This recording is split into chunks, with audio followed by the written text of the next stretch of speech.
Welcome to రవికిరణాలు TV బులెటిన్ల ముందుగా headlines. ఏపీలో చంద్రబాబు నాయకత్వంలో 24 మంది మంత్రులతో కేబినెట్. సుదీర్ఘ కసరత్తుల అనంతరం మంత్రులకు శాఖల కేటాయింపు. పవన్ కు ఉప ముఖ్యమంత్రి పదవి. లోకేష్ కు ఐటీ శాఖ, హోంశాఖ మంత్రిగా వంగల్పూడి అనిత.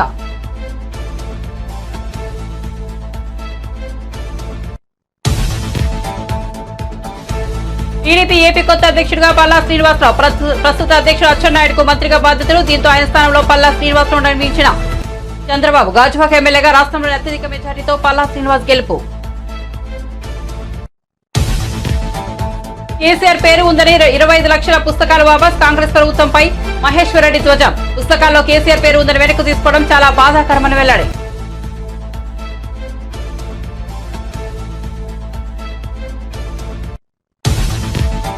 పార్టీ ఎంపీలతో జగన్ సమావేశం. ప్రతి ఇంటికి మంచి చేశాం. ఎంపీలతో వైఎస్ జగన్. పార్లమెంటరీ నాయకుడిగా వైవి సుబ్బారెడ్డి ఎన్నుకున్నట్టు ప్రకటించిన మాజీ సీఎం.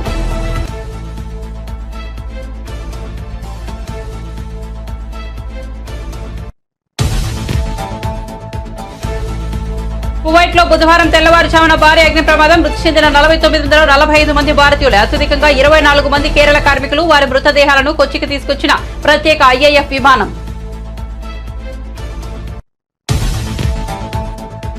పెద్దపల్లిలో దారుణం. మైనర్ బాలికపై అత్యాచారం. పెద్దపల్లి జిల్లాలోని కాట్నపల్లిలో ఘటన. రైస్ మిల్ వద్ద తల్లితో పాటు నిద్రిస్తున్న చిన్నారిని ఎత్తుకెళ్లి అఘాయిత్యం. సీసీటీవీ దృశ్యాల ఆధారంగా నిందితుడు బలరాంను గుర్తించిన కార్మికులు.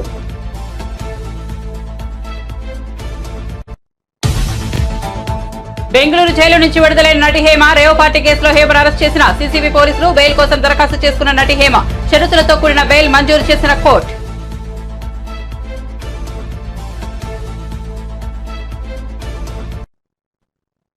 ఇక వార్త వివరాల్లోకి వెళ్తే, ఆంధ్రప్రదేశ్ లో నూతనంగా కొలువైన మంత్రివర్గంలో ఎవరికి ఏ శాఖలు అనే దానిపై ఇంతవరకు నెలకొన్న ఉత్కంఠకు ఎట్టకేలకు తెరపడింది. శుక్రవారం మధ్యాహ్నం 2:15 ప్రాంతంలో ఎవరికి ఏ శాఖ అనేది సీఎం చంద్రబాబు నాయుడు కేటాయింపులు చేయడం జరిగింది. ఇందులో జనసేన అధినేత పవన్ కళ్యాణ్, యంగ్ లీడర్ నారా లోకేష్ లకు కీలక శాఖలు ఇవ్వడం జరిగింది. అంతేకాదు యంగ్ మినిస్టర్లకు కీలక బాధ్యతలే చంద్రబాబు అప్పగించారు. ఇక హోం మంత్రి ఎవరవుతారనే దానిపై పెద్ద ట్విస్టే ఇచ్చారు చంద్రబాబు. ఎవరు ఊహించిన రీతిలో మహిళ, అందులోనూ ఎస్సీ సామాజిక వర్గానికి చెందిన వంగల్పూడి అనితకు కేటాయించడం విశేషమని చెప్పుకోవచ్చు. నారా చంద్రబాబు ముఖ్యమంత్రి, law and order, Pawan Kalyan కి డిప్యూటీ సీఎం, పంచాయతీరాజ్, గ్రామీణాభివృద్ధి, అటవీ, పర్యావరణం, సైన్స్ అండ్ టెక్నాలజీ శాఖలకు కేటాయించారు. నారా లోకేష్ మానవ హక్కులు, మానవ వనరులు, అభివృద్ధి, ఐటీ, ఎలక్ట్రానిక్స్, కమ్యూనికేషన్ శాఖలు కేటాయించారు. అచ్చెన్నాయుడికి వ్యవసాయ శాఖ, నాదెండ్ల మనోహర్కి ఆహారం, పౌర సరఫరాల శాఖ, వంగలపూడి అనితకి హోం మంత్రిత్వ శాఖ, పొంగునూరు నారాయణకి పురపాలక శాఖ, పట్టణ అభివృద్ధి శాఖలు కేటాయించారు. సత్యకుమార్ యాదవ్ కి ఆరోగ్య శాఖ, నిమ్మల రామానాయుడికి నీటిపారుదల శాఖ, మహ్మద్ ఫరూక్ న్యాయశాఖ, మైనార్టీ సంక్షేమం, ఆనం రామనారాయణ రెడ్డికి దేవాదాయ శాఖ, పయ్యావుల కేశవ్ కి ఆర్థిక శాఖ, అనగాని సత్యప్రసాద్ కి రెవెన్యూ శాఖ, కొలుసు పార్థసారథికి హౌసింగ్, ఐఎన్పీఆర్ శాఖలు కేటాయించారు. డోలా బాల వీరాంజనేయ స్వామికి సాంఘిక సంక్షేమ శాఖ, గుట్టిపాటి రవికుమార్ కి విద్యుత్ శాఖ, కందుల దుర్గేష్ కి పర్యాటకం, సాంస్కృతిక శాఖలు, గుమ్మడి సంధ్యారాణి స్త్రీ శిశు సంక్షేమం, గిరిజన సంక్షేమ శాఖలు, బీసీ జనార్దన్ కి రహదారులు, భవనాల శాఖలు, టీజీ భరత్ కి పరిశ్రమల శాఖ, ఎస్ సబిత బీసీ సంక్షేమం, హ్యాండ్లూమ్ అండ్ టెక్స్టైల్స్ శాఖలు, వాసంశెట్టి సుభాష్ కార్మిక, insurance, medical services, Kondapalli Srinivas MSME cell, NRI empowerment శాఖలు, మండిపల్లి రాంప్రసాద్ రెడ్డి రవాణా, యోజన, క్రీడా శాఖలుగా కేటాయించారు.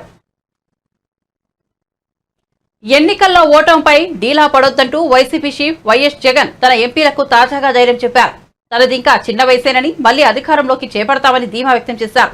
మన పార్టీని నమ్ముకుని కోట్లాది కుటుంబాలు ఉన్నాయి, లక్షలాది మంది కార్యకర్తలు, వేలాది మంది నాయకులు ఉన్నారన్నారు. గత ఎన్నికలతో పోలిస్తే మన ఓట్లు 10% తగ్గాయి. ఎట్టి పరిస్థితుల్లో మనలో ధైర్యం సన్నగిల్లకూడదని సూచించారు.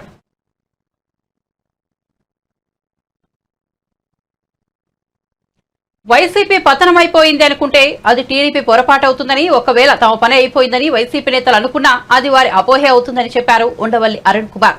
ఓటమిపై సమీక్ష చేసుకుని తిరిగి పార్టీని నిలబెట్టాలన్నారు. ఓటమికి గల కారణాలు విశ్లేషించుకోవాలన్నారు.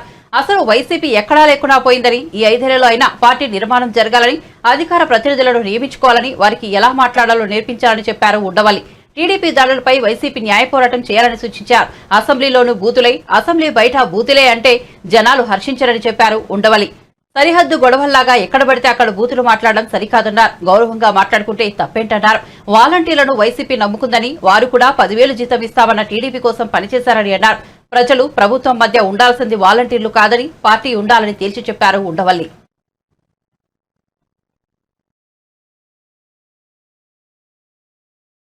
ఇవాళ ఏమైంది? అయిపోయింది. అప్పుడు 23 వచ్చినప్పుడు మీరు చెప్పారు 23 స్థానాలు వచ్చాయి, ఇంక అయిపోయింది చంద్రబాబు నాయుడు చాప్టర్ క్లోజ్ అని. ఇవాళ ఏమైంది? మీకు 11 స్థానాలు వచ్చినప్పుడు వాళ్ళు అంటారు మీ చాప్టర్ క్లోజ్ అని. చాప్టర్లు ఏవి క్లోజ్ అవ్వవు. మీకు ఒక ఉదాహరణ చెప్తాను, ఇదేదో నేను ఊహించి చెప్తుంది కాదు. 1989లో ఇక్కడ సీనియర్లకు తెలిసి ఉంటుంది, 89లో ఫస్ట్ టైం ఎంజీ రామచంద్రన్ చచ్చిపోయిన తర్వాత ఎలక్షన్లు జరిగాయి. అంతకుముందు ఆ ఎంజీ రామచంద్రన్ గారి భార్య జయలలిత ఇద్దరు కూడా పార్టీ నాదంటే నాదని కొట్టుకున్నారు. 89 ఎలక్షన్లో క్లియర్గా 169 సీట్లు కరుణానిధి గారి పార్టీకి వచ్చాయి, 30 సీట్లు జయలలిత గారి పార్టీకి వచ్చింది. కరుణానిధి గారు సీఎం అయ్యాడు. నెక్స్ట్ 91లో రాజీవ్ గాంధీ గారు చచ్చిపోయిన తర్వాత అనుకుంటాను ఈ ఎల్టీటీఈకి కరుణానిధికి సంబంధాలు ఉన్నాయనే దీంతో కరుణానిధి ప్రభుత్వాన్ని రద్దు చేశారు. రద్దు చేసి మళ్ళీ ఎలక్షన్లు వచ్చాయి. మళ్ళీ ఎలక్షన్లు వస్తే జయలలితకి 225, కరుణానిధికి 7 సీట్లు. ఎక్కడ 180, 69 తక్కువ 7కి పడిపోయాడు. రూలింగ్లోంచి అపోజిషన్లోకి, మిజరబుల్ అపోజిషన్. కానీ ఏడుస్తూ ఇంట్లో కూర్చోలా, నడిపాడు 5 ఏళ్ళు ప్రతిపక్ష పాత్ర నడిపాడు 7గురితోటే. నడిపి 96 వచ్చేటప్పటికి కరుణానిధికి 221, జయలలితకి 4 అసెంబ్లీ సీట్లు. లాస్ట్ టైం 7 వచ్చిన వాడేమో 221 పెరిగాడు, 225 వచ్చిన వాళ్ళు 4కు తగ్గారు. 2011లో మళ్ళీ 203. జయలలిత 2 సార్లు నెగ్గింది, 2016లో కూడా నెగ్గింది ఆవిడ చచ్చిపోవటానికి ముందు. అంతకుముందు ఎప్పుడు ఒకసారి అయినా ఒకసారి ఆవిడ అలా వచ్చేది, 2 సార్లు నెగ్గింది ఆవిడ. ఈ రాజకీయంలో ఎప్పుడు కూడా నిస్సత్వ నిస్సహాయత ఉన్నవాడు రాజకీయాల్లోకి రావటమే అనవసరం. ఉదాహరణ చంద్రబాబు నాయుడే. ఆయన వయసుకి మొన్న వేసంకాలం టీవీలో చూస్తుంటే మనకి చెమటలు పట్టేసావు. ఏంట్రా బాబు ఇంత ఎండలో అలా పడి మెయిన్ రోడ్డు మీద నిలబడి అలా మాట్లాడుతున్నాడు, చెమటలు కారిపోతుంటే మనకే భరించలేకపోతున్నాం. ఏసీ కూర్చుని ఎలా తిరుగుతున్నాడు అంటే ఆ కసి, ఆ రాజకీయం అనేటువంటి ఆ కసి ఉండాలి. నిస్సత్వ తగ్గిపోవాలి. నిస్సహాయత నాకు ఎవడో లేడురా అన్నది ఉండకూడదు. అలా చేశాడు కాబట్టి ఆయన మళ్ళీ రివర్స్ అయింది. ఇప్పుడు జగన్మోహన్ రెడ్డి కూడా మా వాళ్ళని కొట్టేస్తున్నారు, ఇవన్నీ కూడా మామూలుగా జరుగుతూ ఉంటాయి. ఈసారి కొంచెం ఎక్కువ జరుగుతూ ఉండొచ్చు. జగన్మోహన్ రెడ్డి దీనికి మైనస్కి ప్రధానమైనటువంటి కారణం ఏంటంటే ఆయన చేసినటువంటి పనులు కక్షతో చేస్తున్నాడు అని మిడిల్ క్లాస్ జనం నమ్మారు. ఆయన చేస్తున్నటువంటివి రూల్ ప్రకారం చేశాడా, రూల్ ప్రకారం చేయలేదా అన్నది పక్కన పెట్టి, రూల్ ప్రకారం చేసినా రూల్ ప్రకారం కాకపోయినా ఇది కక్ష బట్టి చేస్తున్నాడు అని ఖచ్చితంగా మెజారిటీ ప్రజలు నమ్మారు. ఇంకా ఏ బడుగు బలహీన వర్గాల వాళ్ళ ఓట్లు నీకు వస్తాయనుకున్నావో ఆ బడుగు బలహీన వర్గాల వాళ్ళంతా కూడా రెక్కాడితే కానీ డొక్కాడని జనం. ఆ జనానికి 50 రూపాయల లిక్కరు 200 రూపాయలు దాటిపోతే తాకుండా ఉండలేని పరిస్థితి అనేక సంవత్సరాల నుంచి అలవాటు చేసాం. సాయంకాలం అయ్యేటప్పటికి ఇంటికి వెళ్ళేటప్పుడు లెక్కర వేసుకుని వెళ్ళడం అలవాటు అయిపోయిన వాళ్ళు ఒక్కసారిగా బడ్జెట్లో మార్పు వచ్చేసింది. మీరు ఇచ్చే ఎన్ని వేలు ఇచ్చారు, ఆటో డ్రైవర్కి ఇచ్చారు, తర్వాత చిన్న చిన్న పనులు చేసుకుంటున్న వాళ్ళకి ఇచ్చారు, 3000 రూపాయలు పెన్షన్ ఇచ్చారు, ఇవన్నీ కూడా కలిపి కూడా ఆ ఫ్యామిలీ బడ్జెట్లో తేడా వచ్చేసింది ఈ లెక్కర వల్ల. మీకు ఎలక్షన్లు పోవడానికి వాళ్ళకి డైరెక్ట్గా గవర్నమెంట్ తోటి సంబంధాలు ఉండవు. లాస్ట్ టైం కన్నా ఈవేళ బాగున్నావా లేదా, ఎవడు ముఖ్యమంత్రి ఎవడు ప్రధానమంత్రి మామూలు పని చేసుకున్న వాళ్ళకేమీ అది ఉండదు. ఉల్లిపాయ రేటు గురించి ఒక గవర్నమెంట్ పడిపోయింది ఢిల్లీలో, నా బహుశా 70 ఏళ్ళలోనో 80లోనో ఉల్లిపాయ రూపాయి ఉండేది 5 రూపాయలు అయింది. అంతే, వాళ్ళకి ఉల్లిపాయ నిత్యావసర వస్తువు తక్కువ ప్రభుత్వాన్ని దించేశారు. అలాగే ఇక్కడ సారా అన్నది ఎంత బలంగా పనిచేసిందంటే అది మొట్టమొదట పాపం ఫస్ట్ ఈ విషయం కనిపెట్టిన వాడు ఎవడంటే స్టేట్ లెవెల్ లీడర్స్లో మన రాజమండ్రి ఆయన సోమవీర్రాజు లిక్కర్ రేట్లు ఎక్కువైపోయి 50 రూపాయలకి ఇస్తాం మేము వస్తాయనంటే ట్రోలింగ్ చేసి తెగదిట్టేశారు సోమవీర్రాజుని. అదే చంద్రబాబు నాయుడు గారు డైరెక్ట్గా మీటింగ్లోకి వచ్చి చెప్పాడు 50 రూపాయలకే మీకు నాణ్యమైన లిక్కర్ ఇస్తున్నాను. ప్రముఖ సినీ నటి హేమ బెంగళూరు జైలు నుంచి విడుదలయ్యారు. కోర్టు ఆమెకు షరతులతో కూడిన బెయిల్ మంజూరు చేయడంతో శుక్రవారం ఆమె విడుదలయ్యారు. బెంగళూరు రేవ్ పార్టీ కేసులో సినీ నటి హేమను బెంగళూరు సీసీబీ పోలీసులు అరెస్ట్ చేశారు. ఆమె బెయిల్ పిటిషన్ దాఖలు చేసుకున్నారు. హేమ వద్ద ఎలాంటి డ్రగ్స్ దొరకలేదని, అలాగే ఘటన జరిగిన 10 రోజులకు వైద్య పరీక్షలు నిర్వహించారని ఆమె తరపు న్యాయవాది కోర్టులో వాదనలు వినిపించారు. అలాగే డ్రగ్స్ తీసుకున్నట్లు పోలీసులు సాక్ష్యాలు చూపించలేకపోయారని పేర్కొన్నారు. అయితే ఆమె పార్టీలో పాల్గొన్నట్లు చూపే ఆధారాలను సీసీబీ కోర్టుకు అందించింది. ఇరువైపుల వాదనలు విన్న న్యాయస్థానం హేమకు షరతులతో కూడిన బెయిల్ను మంజూరు చేసింది. దీంతో ఆమె విడుదలయ్యారు.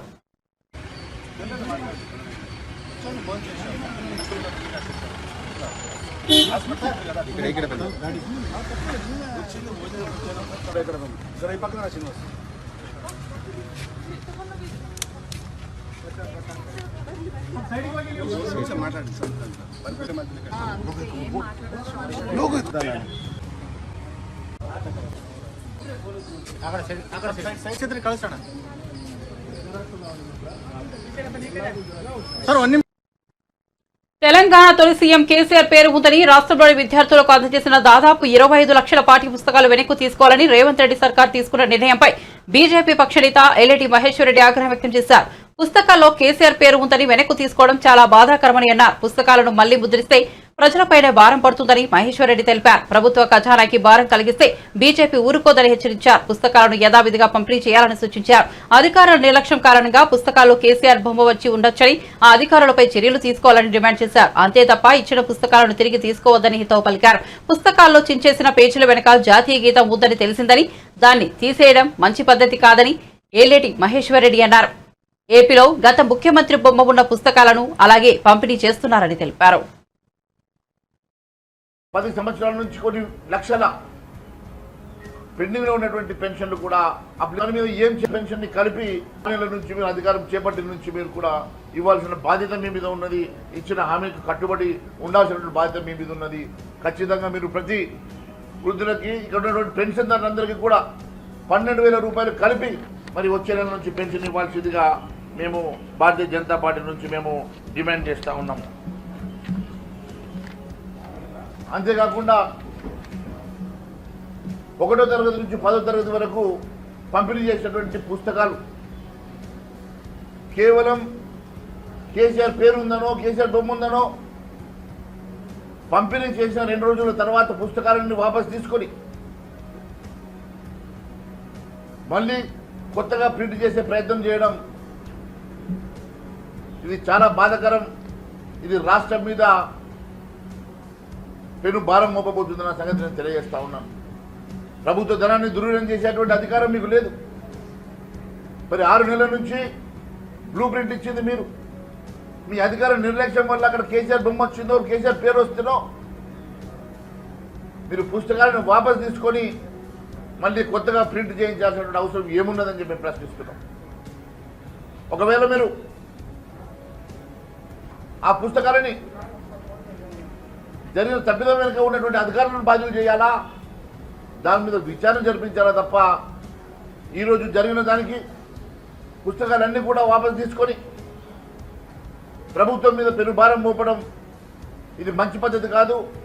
ఏ పేజీ మీద అయితే మీరు కేసీఆర్ గారి పేరున్నదో, బొమ్మ ఉన్నదో దాని వెనకాల మీరు చూసినట్లయితే జాతీయ గీతం ఉన్నది, ఫ్లెడ్జ్ ఉన్నదని చెప్పేసి మాకు సమాచారం వచ్చింది.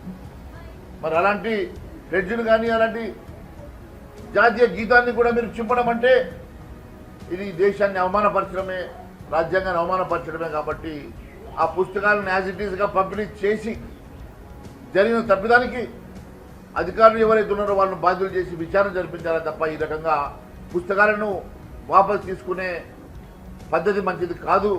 ఇదే మన పక్క రాష్ట్రంలో పాత ముఖ్యమంత్రి గారి బొమ్మ ఉన్నా కూడా అక్కడ పుస్తకాలను యాజ్ ఇట్ ఈస్గా పంపిణీ చేసిన సంగతి కూడా నేను గుర్తు చేస్తూ ఉన్నాను. మీరు ఈ రకంగా పర్సనల్గా వెళ్ళేసి ప్రభుత్వ ఖజానాకి భారం మోపడం భారతీయ జనతా పార్టీ ఖచ్చితంగా దీని మీద ఊరుకున్న సమస్య లేదని చెప్పి నేను తెలియజేస్తూ ఉన్నాను. అదే మాదిరిగా 10 జిల్లాల్లో ఆశా వర్కర్లు పెద్ద ఎత్తున ఆందోళన చేస్తూ ఉన్నారు. వారి డిమాండ్ నెరవేర్చాలని చెప్పేసి వారు అడుగుతూ ఉన్నారు. మరి ఆశా వర్కర్లు గతంలో మీరు ఆశా వర్కర్లకైతే ఏంది, ఫీల్డ్ అసిస్టెంట్లకైతే ఏంది, గతంలో మీ మేనిఫెస్టోలో మీరు ఇచ్చిన హామీల మేరకు ఉద్యోగ భద్రత, వారికి మినిమం సాలరీస్ ఇస్తామని చెప్పేసి ఏదైతే ఒప్పుకున్నారో అది వెంటనే చేయాలని చెప్పి డిమాండ్ చేస్తూ ఈ రకంగా మీరు ఇష్టానుసారంగా మీరు నిర్ణయాలు తీసుకొని ప్రభుత్వ ఖజానాకి మీరు గండి కొట్టే ప్రయత్నం చేస్తే ఊరుకునే సమస్య లేదని చెప్పి మరొకసారి తెలియజేసుకుంటూ ధన్యవాదాలు. ఈ అధ్యక్షుల మార్పులు జరగబోతుంది. కొత్త అధ్యక్షుల రేసులో మీ మహేశ్వర రెడ్డి గారు ఏమైనా రేసులో ఉన్నారు? చూడండి, సమయము టెన్యూర్ అయిపోయిన తర్వాత అధ్యక్షులు పెద్దపల్లిలో దారుణం చోటు చేసుకుంది. తల్లితో పాటు నిద్రిస్తున్న 6 ఏళ్ల బాలికను ఎత్తుకెళ్లి ఓ దుర్మార్గుడు అత్యాచారం చేసి కిరాతకంగా హత్య చేశారు. ఈ విషాదకర ఘటన జిల్లాలోని కాట్నపల్లిలో ఓ రైస్ మిల్లు వద్ద చోటు చేసుకుంది. రైస్ మిల్లులో గురువారం రాత్రి తల్లితో పాటు నిద్రిస్తున్న 6 ఏళ్ల బాలికను అదే మిల్లులో డ్రైవర్ గా పనిచేస్తున్న బలరాం ఎత్తుకెళ్లాడు. అనంతరం సమీపంలోని పొదల్లోకి తీసుకెళ్లి అత్యాచారం చేసి చంపేశాడు. బాలిక బతికి ఉంటే విషయం ఎక్కడ బయటకు వస్తుందోనని భావించి అక్కడే గొంతు నిలిమి దారుణంగా హత్య చేసినట్లు తెలుస్తోంది. ఆ తర్వాత కొంత సమయానికి కూతురు తన పక్కన కనిపించకపోవడంతో తోటి కార్మికులకు తల్లి విషయం చెప్పింది. దాంతో వారందరూ కలిసి పరిసరంలో వెతికారు. ఈ క్రమంలో పొదల్లో విగచితివితిగా పడి ఉన్న బాలిక మృతదేహాన్ని గుర్తించారు. కాగా గురువారం అర్ధరాత్రి బలరాం ఆ బాలికను ఎత్తుకెళ్లిన దృశ్యాలు సీసీటీవీ కెమెరాలో రికార్డయ్యాయి. వెంటనే స్థానికులు నిందితుని గుర్తించి పోలీసులకు అప్పగించారు. పోలీసులు ఘటనా స్థలానికి చేరుకుని పరిశీలించారు. అనంతరం బాలిక మృతదేహాన్ని ప్రభుత్వ ఆసుపత్రికి తరలించారు. బాలిక మృతదేహాన్ని శవపరీక్ష చేయనున్నారు. ఈ మేరకు కేసు నమోదు చేసి దర్యాప్తు చేస్తున్నారు.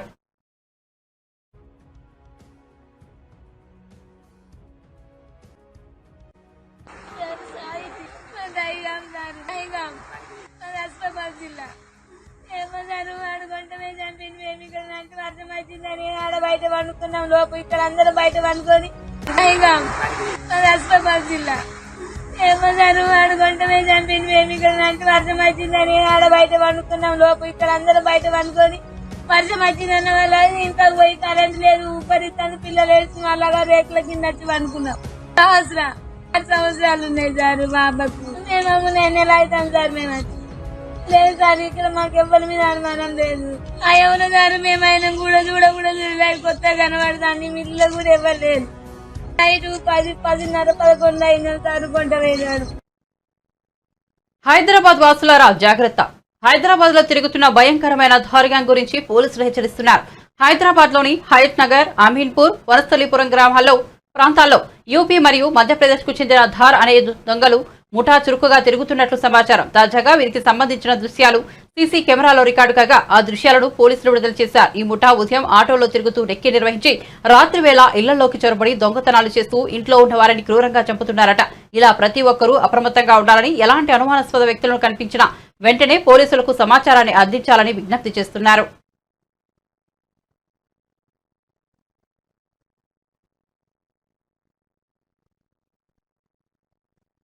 నచ్చని పెళ్లి సంబంధం తెచ్చాడని తండ్రిని కిరాతకంగా కొట్టి చంపిన కూతురు. అన్నమయ్య జిల్లా మదనపల్లిలో జీఆర్టీ స్కూల్ టీచర్ దొరస్వామి తన కూతురికి పెళ్లి సంబంధం కుదిర్చాడు. అయితే సంబంధం వద్దని కూతురు చెప్పినా తండ్రి ఒప్పుకోలేదు. దీంతో కోపిదిద్దులతో కూతురు చపాతీల కర్ర, ఇనుపరాడుతో తన తండ్రిని కొట్టి చంపేసింది. ఈ ఘోర ఘటనతో షాక్ లో ఉన్న స్థానికులు కూతురుని అదుపులోకి తీసుకున్న పోలీసులు కేసు నమోదు చేసి దర్యాప్తు చేస్తున్నారు.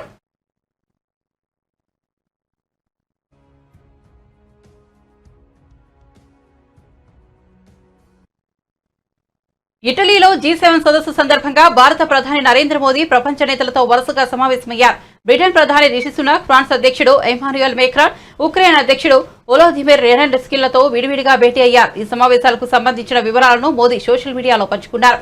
మా స్నేహితుడు మేక్రాన్తో సమావేశం అద్భుతంగా జరిగేదే. ఈ ఏడాదిలో ఇది మాకు 4వ భేటీ. భారత్ ఫ్రాన్స్ సంబంధాల బలోపేతానికి మేమిచ్చే ప్రాధాన్యతకు ఇది నిదర్శనం. రక్షణ రంగం, భద్రత, టెక్నాలజీ, AI, సముద్ర ఆధారిత ఆర్థిక వ్యవస్థ తదితర రంగాలపై ఇరువురు చర్చించుకున్నాం. వచ్చే నెలలో పారిస్ ఒలింపిక్స్ ప్రారంభం కానున్న నేపథ్యంలో మేక్రాన్కు శుభాకాంక్షలు తెలియజేశానని వివరించారు.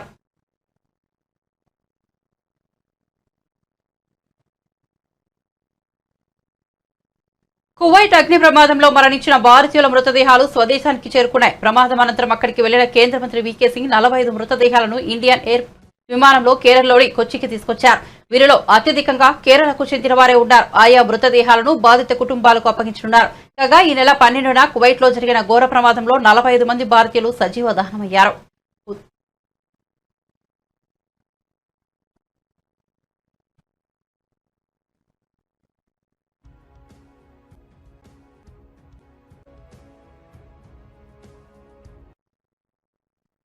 ఉత్తరాంధ్ర జిల్లాలో భారీ వర్షాలు కురుస్తున్నాయి. విజయనగరం జిల్లా రాజాం, సాలూరు, బొబ్బిలి, పార్వతీపురం, అరకు, ఎస్కోట, మెంటాడ, అల్లూరు జిల్లా రాజవొమ్మంగి, అరకు, టెక్కలి, నర్సీపట్నం, బుచ్చయ్యపేటలో ఈదురుగాలులతో కూడిన వర్షాలు పడుతున్నాయి.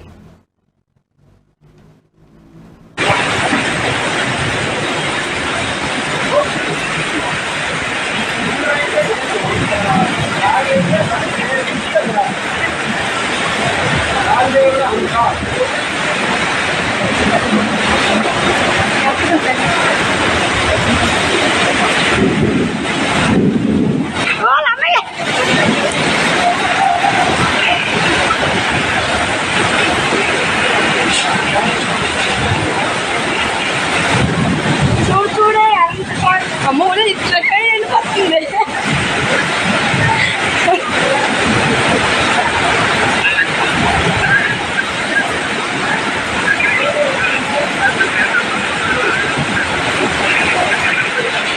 అమ్మ అయిపోయి చెట్లు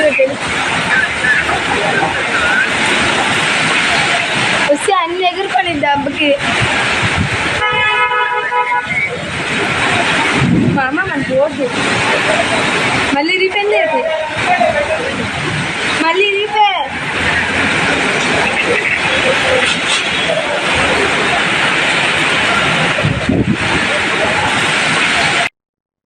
తెలంగాణ తరహాలో ఇప్పుడు ఆంధ్రప్రదేశ్లో కూడా ఫుడ్ సేఫ్టీ అధికారులు దాడులు జోరుగా సాగుతున్నాయి. విజయవాడలోని ప్రముఖ నవరంగ్ బేకరీపై ఫుడ్ సేఫ్టీ అధికారులు ఆకస్మిక దాడులు నిర్వహించారు. ఈ దాడుల్లో అనుభవం లేని వ్యక్తుల చేత బ్రెడ్లు తయారీ జరుగుతున్నట్లు, అలాగే ఎటువంటి లేబుల్స్ లేని బ్రెడ్లను విక్రయిస్తున్నట్లు అధికారులు గుర్తించారు. అంతేకాక సెక్షన్ 32 కింద నోటీసు కూడా జారీ చేసినట్లు అధికారులు స్పష్టం చేశారు. ఈ చర్యలతో విజయవాడలోని ఫుడ్ సేఫ్టీ ప్రమాణాలను పెంచడానికి ప్రయత్నిస్తున్నామని తెలిపారు.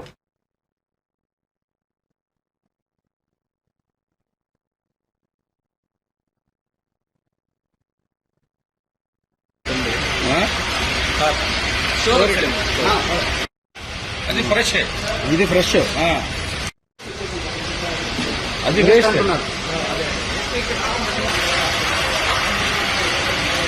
అండి ఈరోజు మాకు అందిన కంప్లైంట్ మేరకు గవర్నర్పేటలో ఉన్నటువంటి నవరంగ్ బేకరీని ఆకస్మిక తనిఖీ చేయడం జరిగింది. తనిఖీలో మాకు కొన్ని ఎక్స్పైరీ అయినటువంటి స్టాక్స్ కానివ్వండి, తర్వాత ఎలాంటి లేబుల్స్ లేనటువంటి బ్రెడ్స్ ఇట్లాంటివి కూడా ఇక్కడ కొన్ని దొరికినాయి. అవన్నీ సీజ్ చేశాము. అలాగే ఆ చికెన్ తయారు చేసినటువంటి చికెన్ కూడా ఫ్రిడ్జ్ లో ఉన్నది కూడా మేము చూసాము. దాన్ని వాడొద్దని చెప్పి దాన్ని పక్కన పెట్టించాము. వారికి ఈ హెల్త్ ఆస్పెక్ట్స్ లో హైజీనిక్ కండిషన్స్ లో మేము నోటీస్ ఒకటి జారీ చేస్తున్నాము సెక్షన్ 32 కింద. ఎందుకంటే ఫుడ్ హ్యాండ్లర్స్ ఎవరికి కూడా ప్రాపర్ హైజీనిక్ ఈ ప్రోటోకాల్స్ లేవు. So nobody is wearing head gears కానివ్వండి, గ్లౌజులు కానివ్వండి, ఆపరణలు కానివ్వండి ఏం పెట్టట్లేదు. Now will verify the medical certificates కూడా వీళ్ళవి, ఫిట్నెస్ సర్టిఫికేట్స్ ఏంటి వర్కర్స్ కూడా చూస్తాము. మాకు ఇచ్చిన కంప్లైంట్లో ముఖ్యంగా ఒక పురుగులు ఒక బ్రెడ్లో రావటము, దాన్ని మేము ఈరోజు ఇమ్మీడియట్గా ఆఫీస్కి వచ్చి ఆయన మాకు ఇవ్వటం మూలంగా ఈరోజు ఈ నవరంగ్ బేకరీని ఆకస్మిక తనిఖీ చేశాము. సో వీళ్ళందరికీ కూడా హెచ్చరికలు చేస్తున్నాము. ఇక్కడ ఉన్నటువంటి ఈ సీజర్ ఐటమ్స్ ఏవైతే ఉన్నాయో అవన్నీ కూడా జాయింట్ కలెక్టర్ కోర్టులో పెట్టుతున్నాము. సో వారికి తగినటువంటి శిక్షలు కూడా ఉంటాయని కూడా ఈ సందర్భంగా మనవి చేస్తున్నాము. వీళ్ళెవరికి ఆరోగ్యపరమైనటువంటి తర్వాత హైజీనిక్ కండిషన్స్ మీద ఒక ఫాస్ట్ ట్రాక్ ట్రైనింగ్ కూడా ఇవ్వాల్సిన అవసరం ఉంది. ఇట్లా ట్రైనింగ్ అయిన వాళ్ళు కూడా ఎవరు ఇక్కడ లేరనేది కూడా మేము గమనించాము. అలాగే ఫ్రిడ్జ్లో కూడా పెట్టినవన్నీ దేని మీద కూడా మూతలు లేవు. ఈ చికెన్ తయారు చేసిన చికెన్ కానీ దాని మీద ఎక్కడ మూతలు కూడా లేవు. సో ఇవన్నీ ఈ గుడ్ మ్యానుఫ్యాక్చరింగ్ ప్రాక్టీసెస్ కాదు. కాబట్టి దీని మీద కఠినంగా చర్య తీసుకుంటాము. ఆ తర్వాత వీటిని జాయింట్ కలెక్టర్ గారి కోర్టులో కూడా కేసు పెట్టబోతున్నాము. అలాగే ఈ వీటిని శాంపుల్స్ కూడా తీసి మేము ల్యాబొరేటరీ పంపించి హైదరాబాద్లో, ఆ తర్వాత తద్వారా వచ్చినటువంటి రిపోర్ట్ బేస్ చేసుకొని మేము దీని మీద తగిన చర్య తీసుకుంటామని మీ ద్వారా ఈ సందర్భంగా తెలియజేస్తున్నాం. అలాగే విజయవాడ నగరంలో ఉన్న అన్ని బేకరీలు కానివ్వండి, అన్ని ఎస్టాబ్లిష్మెంట్ కూడా ఇది ఒక హెచ్చరికగా మేము చేయబోతున్నాము. ఇది మొదటి తప్పిదంగా ముందు మేము వదిలేసి రేపు మేము ఇచ్చినటువంటి నోటీసు 14 రోజులు టైం ఇచ్చేసి దాన్ని రెక్టిఫై చేయమంటాము. అవన్నీ చేసుకోకపోతే మాత్రము వీళ్ళ లైసెన్స్ క్యాన్సిల్ చేస్తామని కూడా మీ ద్వారా తెలియజేస్తాం. బులెటిన్ ముగించే ముందు హెడ్లైన్స్ మరోసారి చూద్దాం. ఏపీలో చంద్రబాబు నాయకత్వంలో 24 మంది మంత్రులతో కేబినెట్. సుదీర్ఘ కసరత్తుల అనంతరం మంత్రులకు శాఖల కేటాయింపు. పవన్ కు ఉప ముఖ్యమంత్రి పదవి. లోకేష్ కు ఇటు శాఖ, హోంశాఖ మంత్రిగా వంగలపూడి అనిత.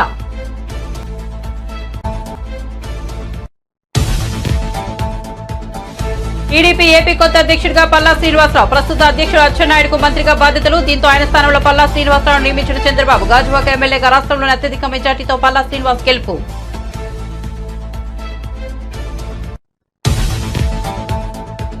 కేసీఆర్ పేరు ఉందని 25 లక్షల పుస్తకాలు వాపస్. కాంగ్రెస్ ప్రభుత్వంపై మహేశ్వర్ రెడ్డి ధ్వజం. పుస్తకాల్లో కేసీఆర్ పేరు ఉందని వెనక్కి తీసుకోవడం చాలా బాధాకరమని వెల్లడి.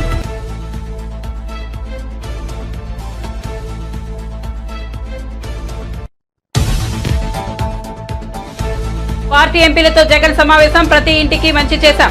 ఎంపీలతో వైఎస్ జగన్. వైసీపీ పార్లమెంట్ నాయకుడిగా వైవి సుబ్బారెడ్డి ఎన్నుకున్నట్లు ప్రకటించిన మాజీ సీఎం.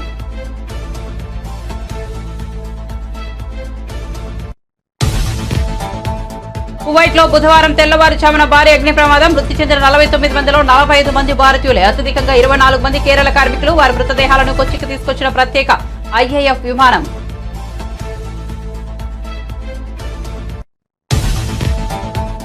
పెద్దపల్లిలో దారుణం. మైనర్ బాలికపై అత్యాచారం. పెద్దపల్లి జిల్లాలోని కాండపల్లిలో ఘటన. రైస్ మిల్ వద్ద తల్లితో పాటు నిద్రిస్తున్న చిన్నారిని ఎత్తుకెళ్లి అఘాయిత్యం.